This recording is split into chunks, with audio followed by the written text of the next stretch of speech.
यदि आपको आईएएस बनना है, देखिए आपके यहां होने के दो उद्देश्य हो सकते हैं। एक तो ये कि आईएएस बनना है, दूसरा ये भी हो सकता है कि आईएएस बने ना बने ज्ञान प्राप्त करेंगे, आनंद लेंगे, ये भी हो सकता है। तो 1000 में से 2 4 5 बच्चों का उद्देश्य होता है आनंद प्राप्त करना, कि कुछ नया सीखेंगे, मजा आएगा, कुछ नए दोस्त बनेंगे, शायद बात भी बन जाए, तो इस चक्कर में बच्चे आते हैं। ऐसे 5 7 बच्चे जो हैं उनको केंद्र में रख के बात मैं नहीं कर सकता हूं। अगर 1000 बच्चे हैं तो 1000 में से 5 10 तो वो वाले हैं, ठीक है। 100 200 ऐसे हैं जो चाहते हैं कि आईएएस बने और ज्ञान भी मिले, आनंद भी मिले। और 7 8 सौ ऐसे बोलते आईएएस बनना है, ज्ञान तो मजबूरी है, सीने पर पत्थर रख के ज्ञान हासिल करना है, और जितने न्यूनतम ज्ञान से आईएएस बन सके उतना ही कम ज्ञान प्राप्त करना है, ज्यादा नहीं प्राप्त करना है। ज्यादा लोग इस प्रकृति के आते हैं। फिर मैंने उनसे पूछा कि जो दोनों उद्देश्य चाह रहे थे, मैंने कहा आपके दोनों उद्देश्यों में से प्राथमिक कौन सा है? तो उनमें से 99% ने कहा कि आईएएस बनना प्राथमिक उद्देश्य है। मैंने साथ में मजा भी आए, ठीक बात है, ज्ञान भी मिले, अच्छी बात है। तो हमने निष्कर्ष निकाला कि लगभग 97% बच्चे जो यहाँ बैठते हैं उनका प्राथमिक उद्देश्य ये है कि सफल हो।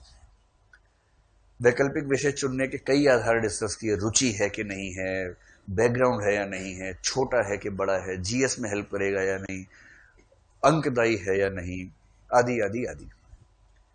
और मैंने बहुत विस्तार में उनको ये समझाने का प्रयास किया कि सारे आधार अच्छे हैं, लेकिन दरअसल केवल और केवल एक आधार है जिसको प्राइम मानकर चलना चाहिए, बाकी सब मिथ्या बातें हैं। मिथ्या क्या होता है हम आगे चल के समझेंगे, शंकराचार्य का कंसेप्ट है। हिंदी साहित्य में बहुत सारा दर्शन भी पढ़ना पड़ता है, बहुत सारा समाजशास्त्र, बहुत सारा मनोविज्ञान, वो सब हिंदी साहित्य का हिस्सा है, पढ़ेंगे। अभी के लिए आप मानिए कि झूठ है। आप दरअसल कोई विषय इसलिए ले रहे हैं कि आपको सफलता हासिल हो। सफलता का एकमात्र संबंध इस बात से है कि उस विषय में अच्छे अंक मिले आपको। 1 अंक से 8 10 रैंक फिसल जाते हैं, और केवल 100 अंकों में सारी दुनिया चेंज हो जाती है। प्रॉपर आईएएस से आखिरी रैंक तक की दुनिया केवल 100 अंकों की गैप की है, बस इतना ही अंतर होता है। और कल मैंने विस्तार में समझाया कि अगर आपको आईएएस बनना है प्रॉपर, तो आपको 1050 नंबर चाहिए। इन 1050 अंकों में से आप जीएस में कितनी भी कोशिश कर लेंगे तो 410 20 के आगे नहीं बढ़ पाएंगे, बहुत मुश्किल है। 400 410 15 ये सब रहेगा। आजकल जो ट्रेंड है उसकी बात कर रहा हूं, पहले 300 भी नहीं आते थे, अब बढ़ गए हैं।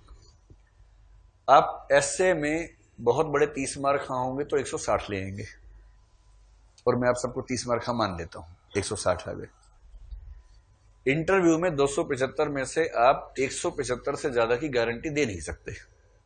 आ सकते हैं, संयोग हो सकता है, कम भी आ सकते हैं, लेकिन हाँ, एक ठीक विद्यार्थी ठीक तैयारी के साथ सही बात करके आएगा तो 175 के आसपास मिल जाएंगे, ये हम मान के चलते हैं।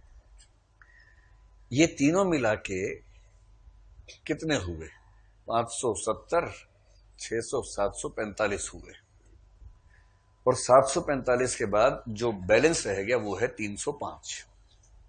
305 नंबर वैकल्पिक विषय में लाएंगे तो आईएएस बनेंगे।